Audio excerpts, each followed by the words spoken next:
Says you will be live soon. We've got a countdown going.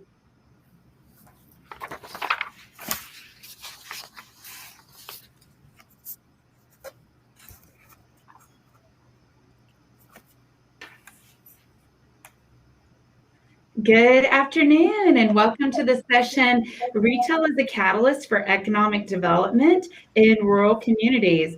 It's an honor to be a part of the Texas Rural Challenge today. And what we wanted to do is really just hit on the focus of economic development and how retail plays into that, and let you hear from some experts, some of your peers that represent different geographies all across Texas that work specifically in economic development with retail. So who we have visiting with you today, we have Ann Glasscock. Ann moved to Kaufman, Texas in 2007 with her husband and two daughters. She is a graduate of Texas A&M with a degree in recreation, park, and tourism science. In 2012, Ann completed her requirements to be an accredited chamber executive through the Western Association of Chamber Executives, and she's the only chamber CEO in the state of Texas to hold this title, and she's renewed it for another 5 years. So I think that's really remarkable, and to have that education behind you and your experience as the CEO of the Kaufman Chamber of Commerce and the Kaufman Economic Development Corporation, and serves on several boards and several volunteer initiatives for organizations all over Kaufman and the state. So we're pleased to have Ann with us today. We also have Carolyn Gibson. Carolyn's the executive director of the City Development Corporation of El Campo. And Carolyn moved to El Campo in 2015. She has a background of working in Gonzales and Belleville, and she's also involved with numerous organizations, such as the Ladies Line Club, the Rotary Club, the Women's Club of El Campo.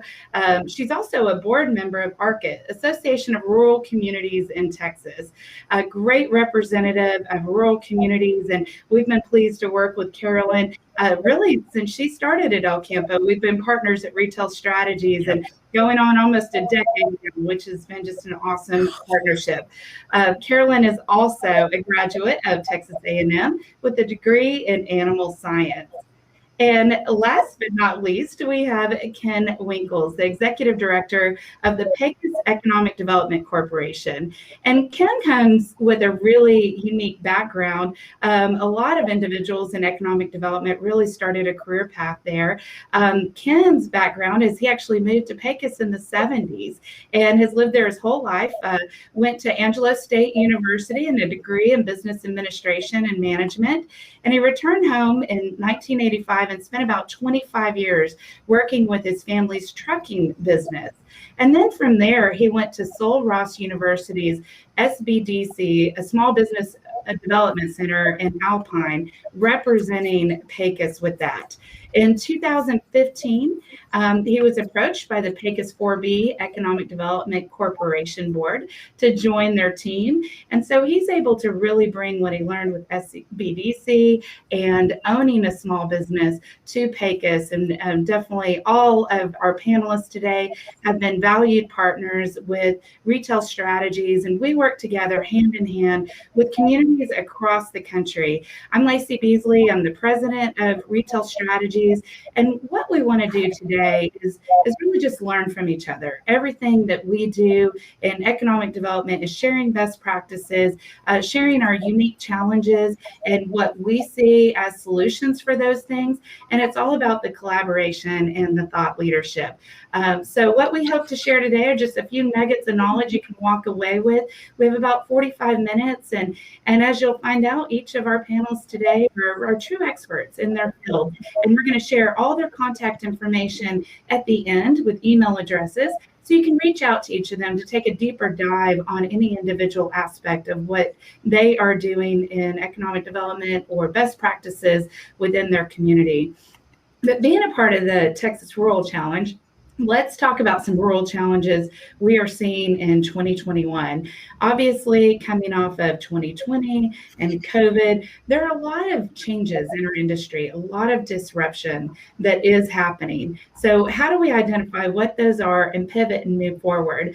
I wrote an article earlier in the year that was picked up by Site Selection Magazine that was called The Great Darwinism of Rural America. And it talks about the resiliency of rural communities and how rural is really during a time when we were all scared and nervous about what might happen to us. The rural communities that we heard from and worked with across the country did very well. They find unique solutions, visit with their local partners, and pull all that together to make things happen. And we're coming out of this strong, but there's certainly some changes and challenges in the future. I would call 2020 the great accelerator for a variety of different things, but it forced us in all aspects of what we do to get creative and accelerate our business practices. So in rural America, we know that retail is a primary economic driver. Sometimes it can be your largest employer in town. It's certainly a sales tax driver. Traditional thinking in economic development was just go after those high paying jobs and then let the rooftops follow that and the retail will take care of itself. Well, each community has to take a different and unique approach to that. And understanding the value of retail, it's sales tax revenue, it's jobs. It really enhances in quality of life because every community deserves a place to catch up over a cup of coffee. And the better your retail is, the better likelihood you will have of attracting all those other businesses and professionals and families to your community that you want to really grow. Sometimes the challenges come into play as resources. Do you have the data you need to tell your story? Do you have the time? You wear a million hats, you're serving on several boards and volunteer initiatives. How do you make retail a real priority? It might be the connections. When you want a Chick-fil-A in your community, do you go to the next closest Chick-fil-A and talk to the manager? Should you be talking to the regional franchisee director, the real estate director, the outsourced broker, right? There's a variety of different connections in this place that can create a challenge. And then ultimately the experience, knowing how to speak that right language to recruit new retail businesses to your community. So each of our partners and panelists that are a part of this are experienced in these things. And at Retail Strategies, that's how we work with communities. So certainly a pleasure today to be able to visit with you and share some of that. So what I'm hearing across the country is one of the biggest talking points today is adequate workforce. Everywhere I go, then that is the main concern is what are we doing with workforce and really being able to have a shortage. How do we find the people, put them back to work? And I think the simple answer is, the unemployment. That's what people go to very quickly in those unemployment benefits. But there's other factors at play. A lot of people retired. A lot of females were taken out of the workforce because of affordable childcare and the uncertainty of the school systems and the challenges of working from home with a family. Those were certainly challenges. Some changes in immigration really changed the workforce. So there's a lot of factors at play, but I will say in the retail world, we are still very aggressively talking to and reaching out to retailers because right now we're talking about new store openings that will happen in 2022 and 2023. And by then, we believe there will be a market correction and the workforce will be back. So workforce itself is not necessarily preventing expansion of retail businesses today. Lack of housing is certainly a challenge as California moves to Texas, which might be a pain point for some of you, but certainly it is what I've been hearing across the board. New York is moving to Tennessee, California is moving to Texas, right? And so far we haven't seen that in Alabama where I live. We at Retail Strategies, we have a Fort Worth office and a Birmingham office. We work across the country out of those two places. But housing is certainly a challenge right now. But as people move from 800 square feet in major metropolitan areas to buying 2 acres in rural America, what are you doing to address those housing challenges and incorporate them with what you're doing? And then really bringing the locals back to the community. How do you do that?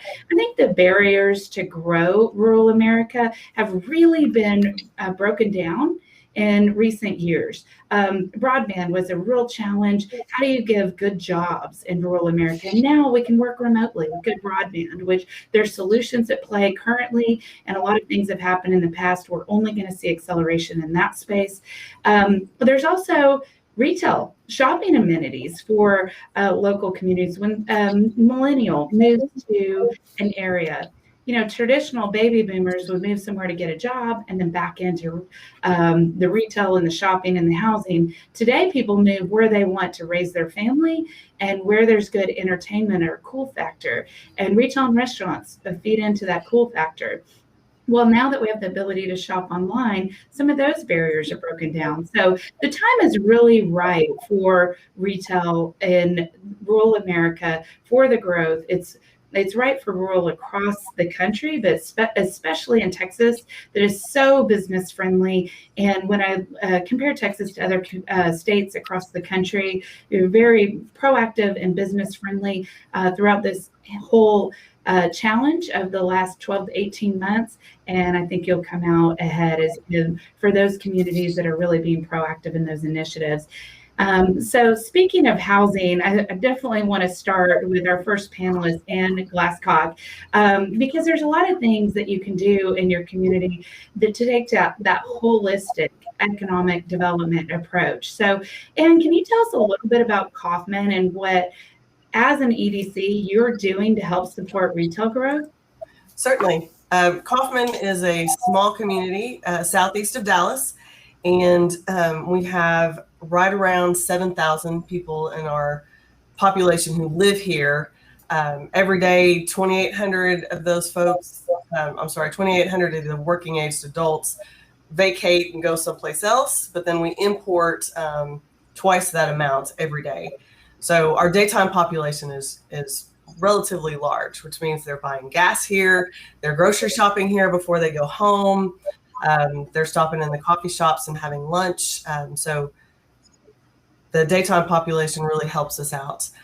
We're kind of in a sweet spot right now. You talked a little bit about needing to have the jobs and the rooftops to encourage the retail.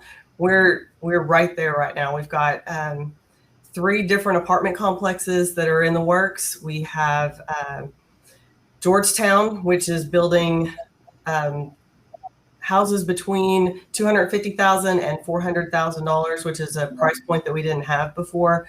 They're going to be 305 houses at build out, so we're really excited about that. And those encourage the retail, which is very exciting. We have opportunities for industrial also. Kaufman has a business park, and it's actually right across the highway from where Walmart and the Georgetown houses are, and a rather large retail opportunity. And so there's kind of there's a difference between the industrial park pricing on the property and also on retail. So when retailers look at us, they're looking at the business park, and then they're also looking at the retail space. And we have a really good relationship with a developer who's working on the Walmart area. He and his partner purchased this large piece of property. They call it Kingsport, and they've built Walmart, they've built several strip centers, and several fast food folks have moved in there. And there's lots of opportunity for other things, such as a hotel, such as a sit-down restaurant, which is something that Kaufman really wants. And we've been working with Retail Strategies to recruit those folks and partner with Jim Mira, who's the developer, to help bring them in. So it's been a great partnership.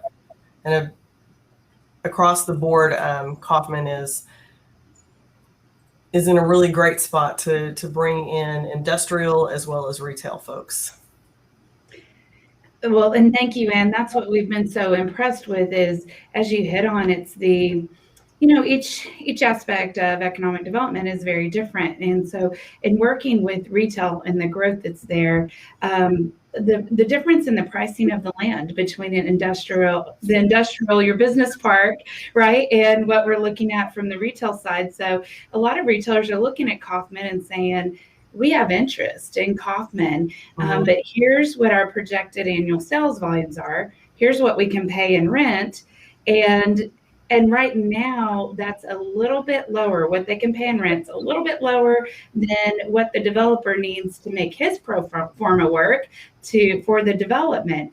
And so what can you do to increase those annual sales volumes that are estimates of the retailers? Well, one way you can do that by bringing good jobs, bringing good housing, and doing all the things that Kaufman is doing. So through all their economic development initiatives and efforts, what they're doing is really making it easier on that retail developer to be able to ask for the rents he needs to make that development happen.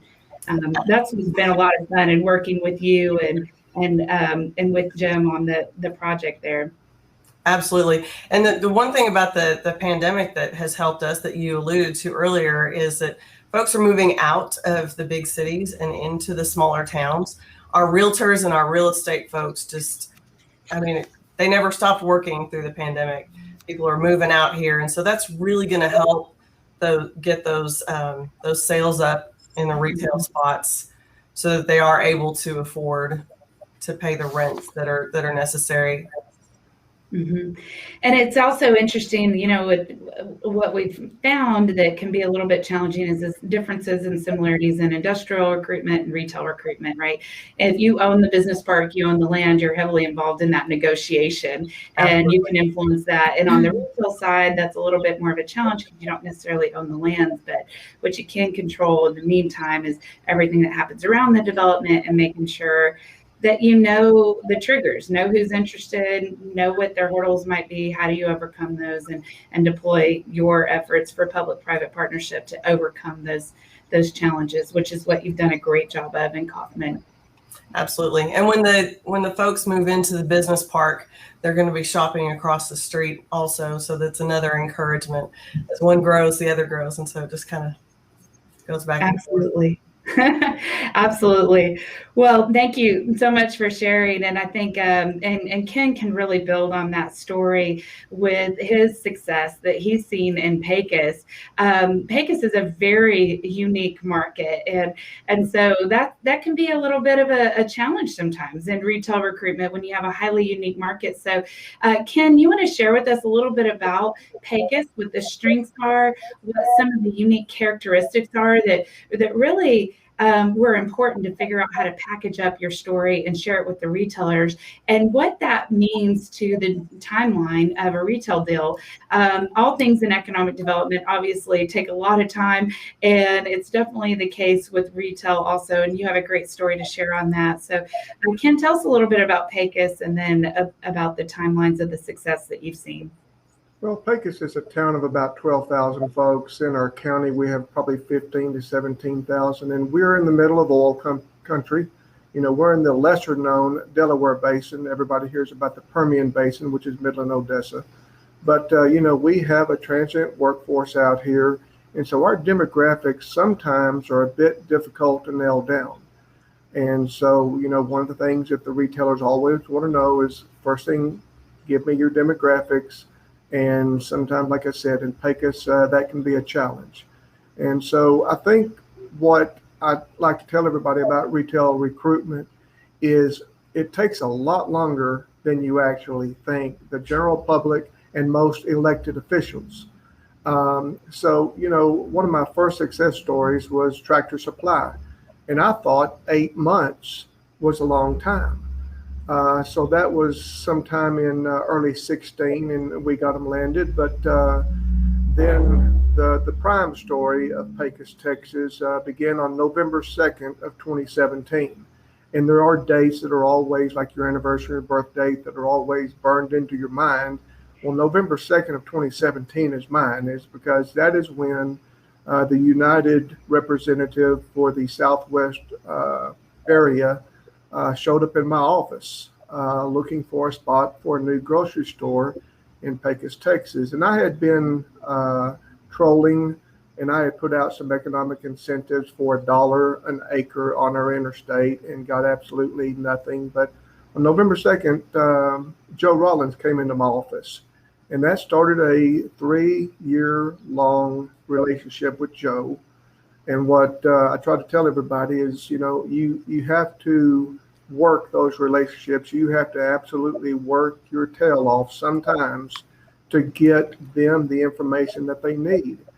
And so, here we start on November 2nd of 17, and I worked with Joe for the next year and a half on locations. They had one prime location next to Walmart, but then they wanted to scope out some others, so I did. But they did not make a announcement until June 12th of 2019. So that was a full year and a half of working with Joe to get it nailed down, to get them in here to town. And then they did the groundbreaking in January of 2020, and they opened on November 10th, 2020. So again, we started in November of 17, and we finally have the new grocery store in Pecos in 2020, which, is a great feather in the EDC's hat here.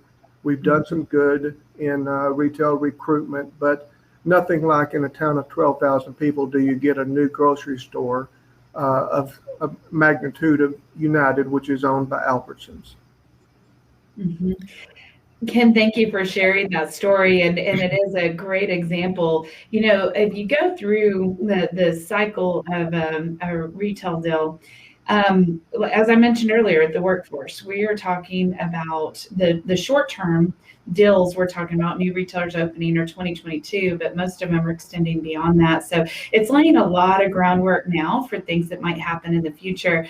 One of the things that can really be a challenge in the retail is really keeping your pulse on it and staying aware of it, because if they're a publicly traded company, they are working to make their investors happy. So even on a quarterly basis, they might be changing their strategy of opening or closing new stores. So even though you might get a yes today, or a no today, it doesn't mean that's true forever. So by the time you make that connection happen, that retailer's interested, they're connected with the property, that's when the work really starts. Then the conversations keep going and going, and it's about keeping it alive beyond that point. So it's not a simple spray and pray to all retailers 1 year and you get rejected across the board, and then you say, we're done. We tried retail. It doesn't work, right? Like all of you on this call have dealt with that, of working with retailers over a long period of time. And some brands that initially told you no, and they came back and said yes, or deals you thought you had in the bag that unfortunately fell apart because of market changes. And because they're publicly traded, or a lot of them are, that's a real challenge. It is, and I think communication, I probably made myself a little more well-known to Joe over those 18 months because I made a point of talking to him at least once a month. And it just didn't matter if it was a 2-minute conversation or a 27-minute phone call. Is just making sure that I was doing everything and Pecos was doing everything that he needed done, and United folks going all the way to Albertsons in Boise, Idaho, making sure that they knew that we were doing everything we could to get them into Pecos. So communication is the deal, and sometimes being a pest is the best thing you can do. But then again, I've had that exact opposite relationship, that I've made myself a pest, and the project has not landed in Pecos, but you can't say that we didn't try. I love that attitude. We like to call it professional persistence. Exactly. The same as being a pest. Yeah, Yes. Absolutely. Well, Ken, anything else you would like to share with us about Pecos or the timeline before we turn it over to Carolyn, who really is going to hit on the same thing that you did and tell her story about relationships as well. But anything else? I just think it's pure patience. And it doesn't matter whether it's the general public or your elected officials, which again, I got a phone call this morning from an elected official, asking me where we were on a certain project. So it's just patience and making yourself as available as possible to either the retailer, the site selector, It doesn't matter who, just making sure that you're always available. And that's, my story. Oh, thank you, Ken, so much for sharing that. And I think what's interesting about retail, we were working with a community in North Carolina, and they had worked on a really nice manufacturing plan for 3 years. And they come out to make the announcement, and they announce great jobs, paying them $70,000 a year, 300 new jobs. And they had a huge backlash from the community because the community wanted it to be a Chick-fil-A. And it's so frustrating, right? You work so hard on these things that really have a huge impact on the community. But as citizens, everybody is emotionally attached to retail because we all shop, we all eat, we're all experts. So it's that aspect that you get the most pressure on because everybody wants their latte from Starbucks or Dunkin' Donuts, right? And everything else you do really probably doesn't get the credit it deserves the same way. So it's good to have your pulse on retail and stay persistent with that. And I know each of you probably get a lot of questions about retail specifically. To know I'm following up, I'm doing the right things is a big part of it. And Carolyn Gibson has just been such a great partner of Retail Strategies for so many years that it's always been fun and a true expert in this space. So Carolyn, tell us a little bit about El Campo, Texas, and why you believe it's important for communities to focus on retail and what you've seen as some best practices in your initiatives. Howdy. I'm the executive director of the City Development Corporation in El Campo. We're the Type A sales tax funded economic development corporation. We get a sixth of the city's collected sales tax and use that to make El Campo be all it can be and a better place for these businesses to come.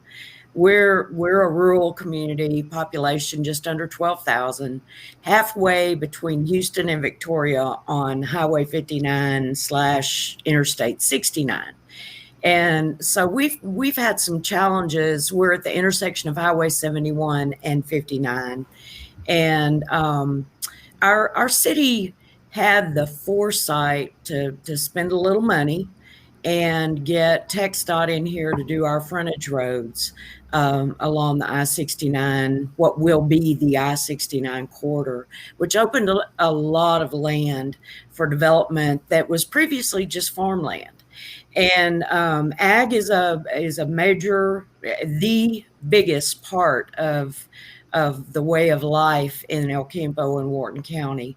And so having a healthy mixture of industry and retail and agriculture is very important. We try to have sustainable quality and managed growth. And I know people have heard me say that for years and years, but that's just the way to go. You just don't want everyone that comes knocking on your door. There are people that fit and there are people that don't. And that's one of the things that I'm in agreement with Ann and Ken on. The partnerships are so critical. And I know you wanted me to talk about A.G. Hilton. And Ken, this is my pestering story. In our relationships, we have been attending ICSC for a long time, for many, many years. And before it was Red River, when they were meeting in San Antonio. And I was representing another town at that time and introduced myself to this guy with Action Properties named A.G. Hilton. And went back year after year after year after year. And I would always go, and he would always remember me because I was the one that pestered him. I had nothing that fit him at that time, but I just kept going back and saying, hey, how are you? If you're in the neighborhood, come by, let us show you our community. Well, then an opportunity happened. And I called him and I said, okay, I've got something that fits what you do. And that was a Walmart that was going dark. And he came to town. He looked at that. He put in a retail center, brought some national franchises to town, created jobs, and took what would have been a blighted, ugly, dark, empty Walmart shopping parking lot, etc., and turned it into a really vibrant spot in town. And that's been over 10 years ago, and we still talk on a regular basis. He's been to my current town several times, and the catalyst, or the main thing I would get out of that story for y'all, is number one, pestering is okay until they say, go away, I don't want to talk to you. And number two, develop the relationships. They're very important. That taught me a very valuable lesson. And that same relationship is the kind of relationship we have with Retail Strategies. We're an office of two people, and we just don't have the time to go out and recruit and expand and help everybody that needs help. And we felt like our relationship with Retail Strategies was like adding another department to our office. We now have retail specialists in the CDC of El Campo, and they have been so successful at bringing businesses into El Campo to look. Not all have stayed, but I've got to brag, we've got a brand new Burger King opening this month, and that's through that partnership. It's important as you're talking to these folks to keep them informed and let them know the other things that are going on, like you were talking about, and the housing development that's happening, any industrial or manufacturing growth, anything logistically, highway, railroad, all of those things can factor into the decisions that people make about bringing their business in. And I got to look at my notes because I got to stay on track here. You know me and my talk.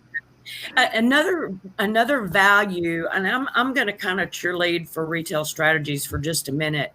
They're not only a retail recruitment tool for us, they also provide valuable resources to our existing businesses. And I'm talking about all of them, the national franchisees and the local mom and pop owned stores. I'll give you an example. Our radio station used the leakage analysis to know how to reach out to our local businesses by showing them the business they were losing that was going out of town. And another business used the information kind of on the flip side to expand the inventory to include some things that they never thought of that people were buying out of town. So those, use that relationship and expand on it. Find new ways to use it. I use them unabashedly and unashamedly. That's why they know me so well. And then finally, be a cheerleader for your community. Be the one that's always happy, that's always telling the great stories of the things that are going on. We've, for the last, I guess, 5 years, we've had a shop local ad campaign in our El Campo Leader News. It's a half-page ad twice a month. And the publisher of the paper and I have such a good time with this. We do 4th of July, Uncle Sam wants you to shop local. I think there's an example of one of our July shop local ads on the slide. We believe that copying is the sincerest form of flattery. So if y'all want to use that, please do. If you want some more examples of what we've done, email me or call me and I'll hook you up. It's just tell your story. Don't be afraid to boldly tell your story. Mm-hmm. Talk about your organizations. Talk about how caring your community is and how they support the local businesses. Talk about the wins you've had, and just be a cheerleader. And there are a lot of people on this call that know me and are going, oh my God, Carolyn, but it's the truth.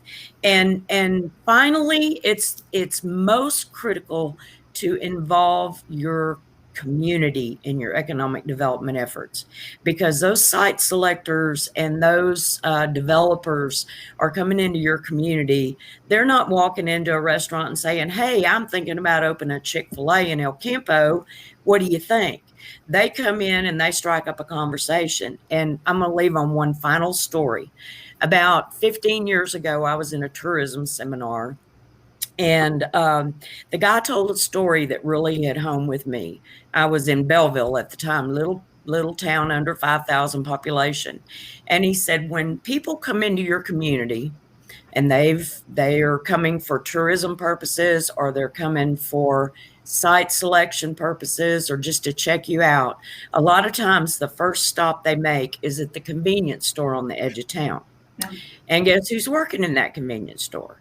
That high school student who is, working while they're going to school, trying to put money back to buy a car or buy a horse or take a girl to prom. And they walk into the convenience store and say, hey, what is there to do in your community? And they go, not a thing. I want to get out of here as fast as I can. As soon as I graduate, I'm moving out. And that's not what you need to hear when you got people looking at your community. So engage your citizens, turn them into cheerleaders, tell them the way to get what you want in a community is to be welcoming to everybody. And I think that's something that we've done real well down here in El Campo. So. Absolutely. Thank you so much for sharing that. And I think that's a really important point you hit on, is not just making sure your whole community has a sense of pride to visit with the site selectors, but it's also every community has little kingdoms and political battles and things of that nature, but it's so important that all the external messaging is positive. So whenever a site selector is thinking about your community, all they're thinking about is that positive energy that you've given them, that positive message, and it's not diluted with any of the local challenges. And you certainly do a great job of that. And Carolyn, you hit on that leakage report, and I do want to share retail strategies. We have about 8 minutes left, so please fill in any questions for any of our attendees. Go to that Q&A box or the chat box, but we're going to focus on the Q&A box and put in any questions you have. But meanwhile, at Retail Strategies, we are just here to help. We learn so much from the communities that we work with. I often say we are experts in retail real estate, and our community leaders we work with, they're experts in really being in their local community, their boots on the ground, what's happening, what's the pulse of the industry. And so it's all about all of us working together. And we want to supply information because we believe that knowledge is power. And the more that we all know, the more we can all elevate each other. So our website at retailstrategies.com has a resource tab.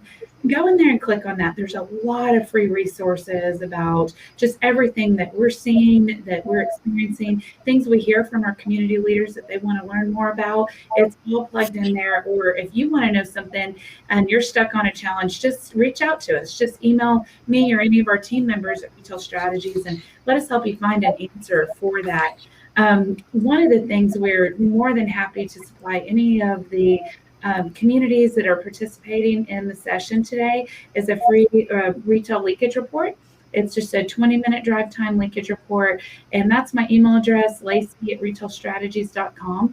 Just shoot me an email, tell me your community name. We'll get a report run and be able to talk through that with you on a high level. Obviously, there's a lot more to retail recruitment than just the leakage report, but it's a really good resource to get you started. We can also provide you a walkability assessment. So this would be for your downtown, and it grades your downtown on walkability. It's a combination of the live, work, play that you have downtown. And there's some ideas that are built into that about how you might be able to be thinking long-term about your downtown to improve that walkability. So again, something we are more than happy to share to any of the attendees on this session at no cost to you, just to help out the communities. And finally, we have a 2-hour training on Retail as a Catalyst for Economic Development. And this was put together by Cynthia Stewart. She worked with the public-private partnership for ICSC, International Council of Shopping Centers, for over 20 years. So everything you hear about ICSC, you heard Carolyn reference it earlier. Then Cindy was the public policy advocate for ICSC, and she works with us at Retail Strategies and put together this free course. And not just for you, but for any of your board members or city council members that might want a better understanding of how retail plays into overall building a community, then this is something that we can more than happy to share with you. And you can see there are clips from interviews from Jeff Finkel, the president of the International Economic Development Council, Clarence Anthony, the president of National League of Cities. We have Toby Ridner. He's the president and CEO of Council for Development Financing, which breaks down barriers for cash for rural America. And we have David Downey on there as well, who is the president of International Downtown Association. So they're all in very short clips sharing a little bit about their ideas for community leaders on how to grow your community with thinking about retail. So again, just email me, Lacey Beasley, or Lacey at retailstrategies.com. There's no E in that, and we can supply all those materials. I've also dropped in the chat box for you a series of things. We have today's presentation in there. We also have a little bit more information on this Retail as a Catalyst for Economic Development course. So feel free to take that yourself or share it with any of your community leaders that you believe would be interested in attending this course or going through it. It's built in such a way you can spend 20 minutes or 2 hours, depending on what kind of deep dive you want to take. And I've also included the market guides for each of the communities that are represented here: El Campo, Kaufman, Pecos. So you can get a sampling of what Retail Strategies believes is important to assemble in a marketing guide when you're telling your retail story. It's a series of your leakage report, your daytime population, an aerial map with the retailers on the rooftop, traffic counts. And so you can learn more about each of the communities that are represented here today, but also take home some best practices for you as you're building your marketing guide. So with that, let's see what questions we have. Any advice for a retail incubator? Great question. Has anybody done a retail incubator? I have not, but I know somebody that did a good job, and that was Bastrop. They did it kind of in the form of a mall, with little individual booths for the businesses that then grew out of that space. I think that's something, if I may speak for Ann and Ken, I think that's something we'd all love to have. A lot of us have the mom and pop businesses that are operating out of their homes, and the entrepreneur, I would say the entrepreneur, the home business, the business that would really benefit from an incubator is the most elusive critter out there. I would agree totally.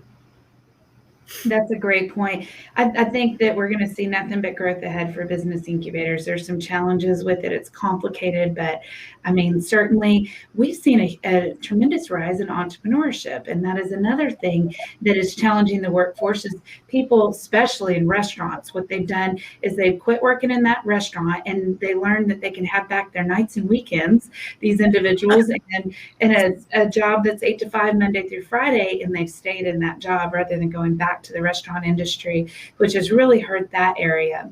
Now, there is a question here about, are the pandemic increased real estate growth and retail sales sustainable without a major economic engine such as manufacturing planted in communities? I really like that question, and I do want to hit on it in the 2 minutes that we have left, or I'll take 1 minute to wrap that up and then give closing thoughts of each of our panelists. But we saw across rural America, retail sales tax collections were up.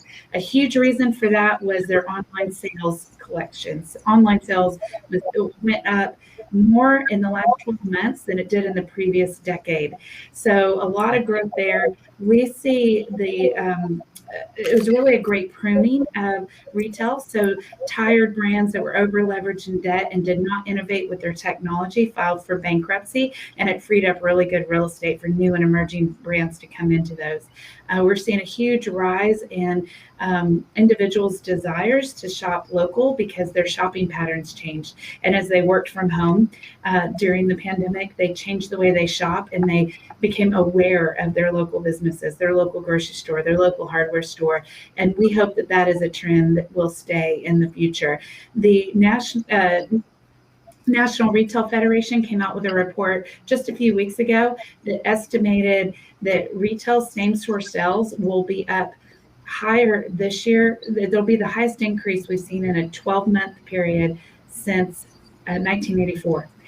So they're estimating retail sales are going to skyrocket this year. So that's good news for real estate. I would say with real estate, there's some challenges with, as a lot of people saw death, divorce, lost their business, and things of that nature. They're going to sell their real estate, which would liquidate it. And so we're going to see a lot of changes in that aspect too. So thank you for the great questions that you've asked. And we have just a few more questions. Anybody have any closing thoughts from our panelists? We can go over. They did tell me we can go over just a little bit. So I dominated that last 2 minutes, but let's start with you, Ken, and we'll go around the circle. Ken, Carolyn, Ann, on your closing thoughts. Well, I believe that housing does have a major effect on your retail. And so one of the things that I always tell everybody is what I learned at the very first economic training that I had is without rooftops, retail does not come. And so that's what PECOS has. That's one of my biggest pushes for the last few years is on housing because it does attract your retail. So, but overall retail strategies, I'll put the plug in that they have done us, PECOS Texas, a wonderful job over the last 3 years. Yes. Thank you, Ken. Thank you. Carolyn? I ditto to Ann, to what you said, and Ken. I feel like this is the most blessed time to be an economic developer because it's like we have new canvas to work with. And I'll just say, make hay while the sun shines. There you go. Thank you. And Ann, close us out today with your words of wisdom. I have to have a tip to add to Carolyn's community cheerleader. One of the things that we in Kaufman have been encouraging people to do for those Chick-fil-A's or Lowe's or Home Depots or anything that they want to see in our community is anytime that they shop at one of those to take a picture of the receipt and post it on that business's Facebook page and say, look, I spent this in another community. We sure would like to see you in Kaufman. That's awesome. Strong arm What a great tactic. idea. And I don't know how many cards I've left at Chick-fil-A. Every time I go through one, I leave them a business card. We sure would love to have one of those in El Campo. I love it. Well, thank you to each of you for what you shared today. Love our partnerships. Thank you for each of the attendees for taking the time to learn a little bit more about how retail is a catalyst for economic development. You have all of our panelists' contact information, so reach out to any of us individually if we can help further. And have a great day and keep up the great work that you do in all your communities in rural Texas. Thank you. Thank you, Lacey. Be blessed. Thank you.